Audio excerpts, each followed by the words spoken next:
Hallo und herzlich willkommen zu meinem neuen Video. Heute besuche ich das Schloss Rheinsberg. Friedrich der Große verbrachte hier die glücklichste Zeit seines Lebens. Und dieses wunderschöne Schloss möchte ich euch heute etwas genauer vorstellen.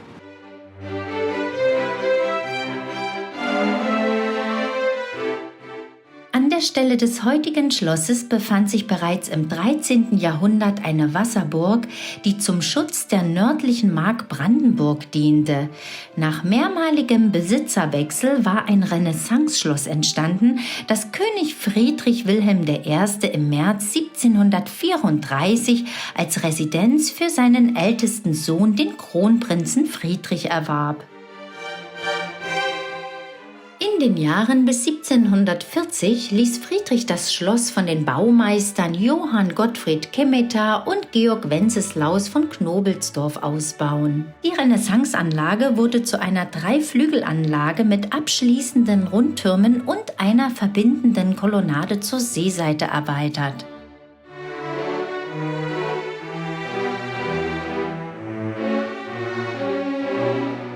Friedrich der Große verbrachte als Kronprinz die glücklichste Zeit seines Lebens in Rheinsberg.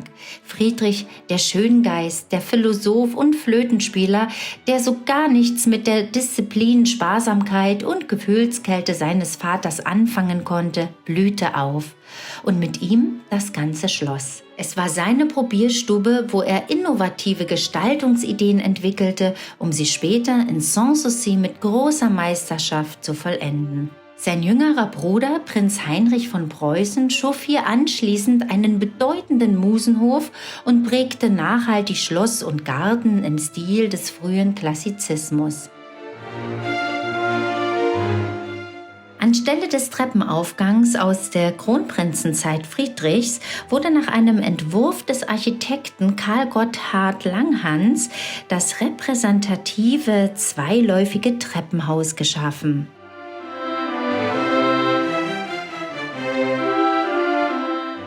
Die Wand zum Nebenraum wurde abgetragen und durch einen von Atlanten getragenen Gurtbogen ersetzt. Illusionistisch gemalte Pilaster bestimmen den klassizistischen Charakter des neuen Treppenhauses. Über dem Treppenlauf und dem Flur befanden sich früher zwei Deckengemälde mit Abbildungen der Jagd und des Fischfangs von Friedrich Reclam. Das ursprüngliche Treppengeländer mit Gitterwerk und verzierten Girlanden wurde durch das noch heute erhaltene Holzgeländer ersetzt. Nach Friedrichs Thronbesteigung 1740 und seiner Entscheidung, Potsdam zur Sommerresidenz auszubauen, schenkte er 4 Jahre später, im Juni 1744, das Rheinsberger Anwesen seinem Bruder Heinrich.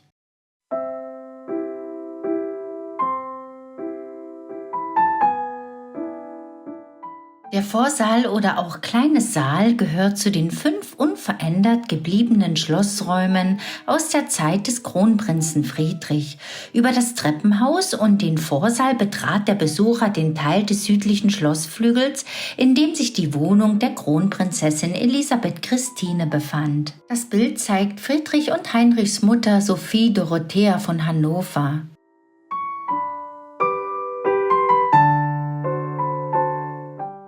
Das Bild des Vaters hängt auf der gegenüberliegenden Seite.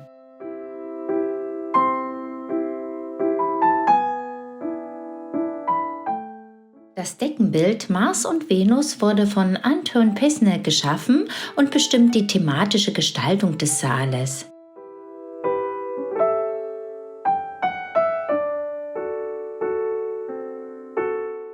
Friedrich der Große schätzte das außergewöhnliche diplomatische und militärische Geschick seines Bruders.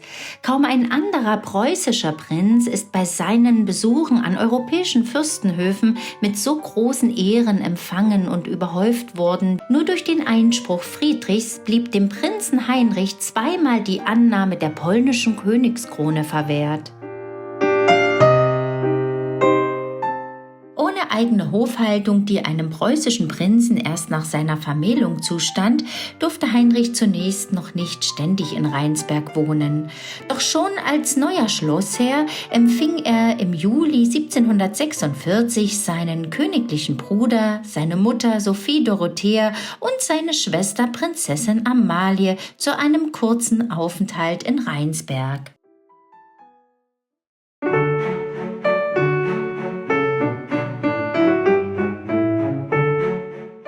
Anstelle von 4 Wohnräumen der Kronprinzessin Elisabeth Christine entstand 1769 der mit Gehängen von Muscheln, Schnecken und Korallen ausgestattete, deshalb auch Muschelsaal genannte, Neue Saal.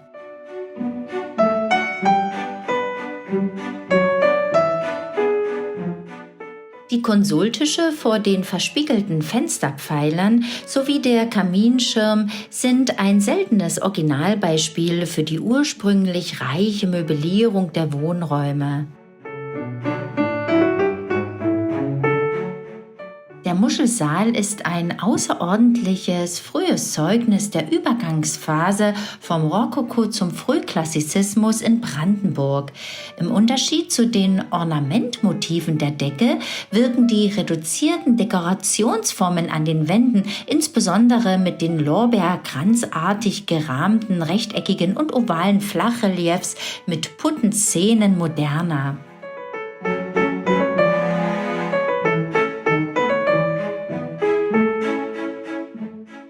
Die von Friedrich gewünschte Hochzeit Heinrichs mit der Prinzessin Wilhelmine von Hessen-Kassel gestattete dem Prinzen eine relative Unabhängigkeit und erlaubte ihn, auch in Rheinsberg zu wohnen. In den nun folgenden 5 Jahrzehnten seines Lebens war Rheinsberg bevorzugter Aufenthaltsort Heinrichs.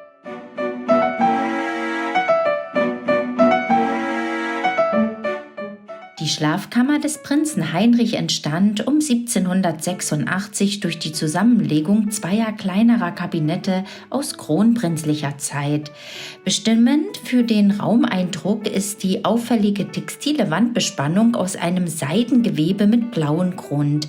In Gelb und Weiß sind Spitzenbänder, gefüllte Blumenvasen und Papageien eingewebt.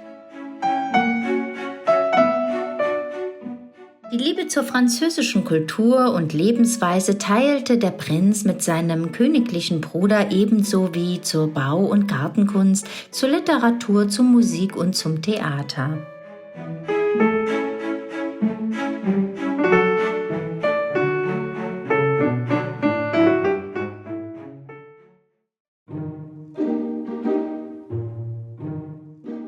Zusammen mit den anderen Paraderäumen entstand die Lange Kammer.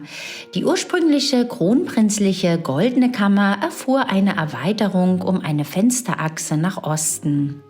Das Inventar von 1802 umfasste 33 Gemälde.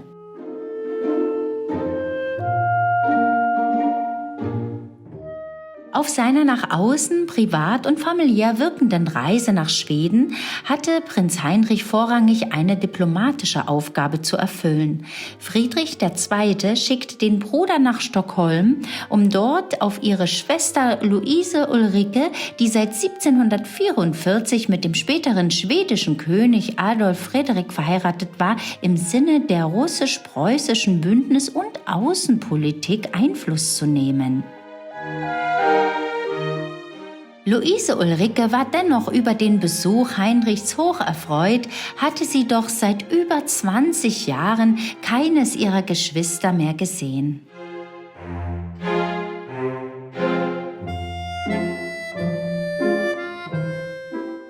Mit der nach 1763 errichteten Bildergalerie wurde der hier befindliche erste Festsaal aus der Zeit Friedrichs II. Aufgegeben.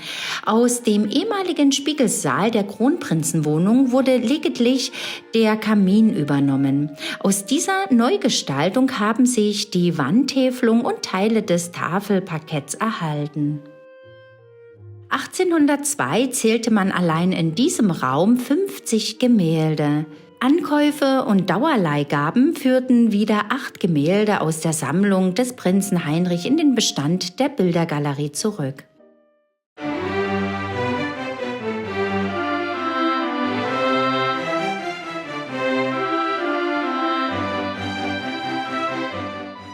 Am 28. Juni 1744 erhielt Heinrich Rheinsberg von seinem königlichen Bruder Friedrich II. Als Geschenk.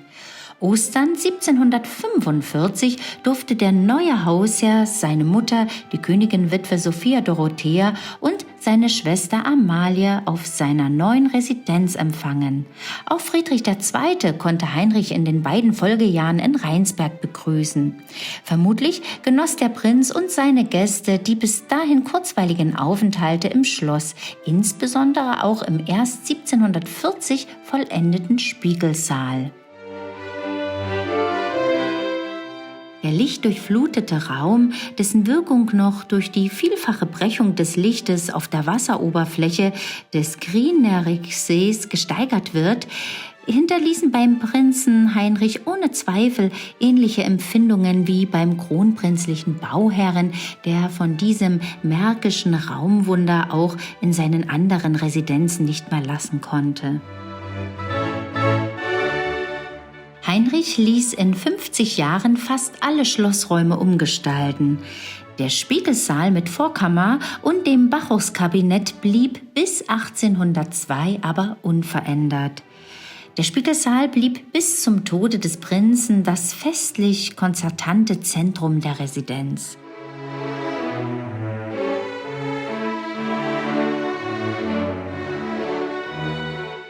Durch geschickte und vor dem König geheim gehaltene Verhandlungen erhielt Prinz Heinrich während seines Aufenthaltes in Stockholm die bereits lang ersehnte Einladung der Zarin Katharina.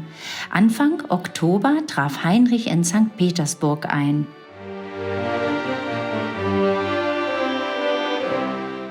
Es entwickelte sich eine 10 Jahre währende enge Freundschaft, die von gegenseitiger Hochschätzung und gemeinsamen geistigen Interessen geprägt war. Katharina bemühte sich nach allen Kräften, ihren Gast den Aufenthalt so angenehm wie möglich zu machen. Der Prinz wurde von ihr geradezu königlich behandelt. Ihm zu Ehren veranstaltete sie in den 4 Monaten seines Besuches zahlreiche Feste und Vergnügungen aller Art.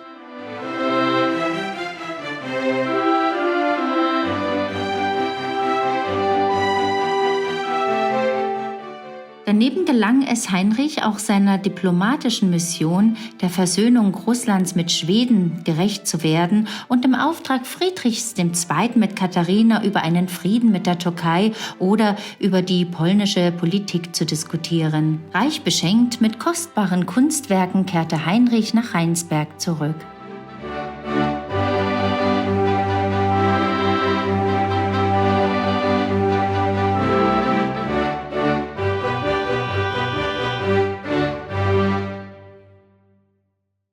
Nun möchte ich mich ganz herzlich von euch verabschieden. Vielen Dank fürs Anschauen des Videos. Hat euch dieser Beitrag gefallen, dann würde ich mich wieder sehr über einen Daumen hoch freuen. Und wollt ihr nie wieder ein wunderschönes Schlösser- und Burgenvideo verpassen, dann abonniert am besten gleich den Kanal. Ich sag dann schon einmal Tschüss und auf Wiedersehen. Bis zum nächsten Mal. Tschüss!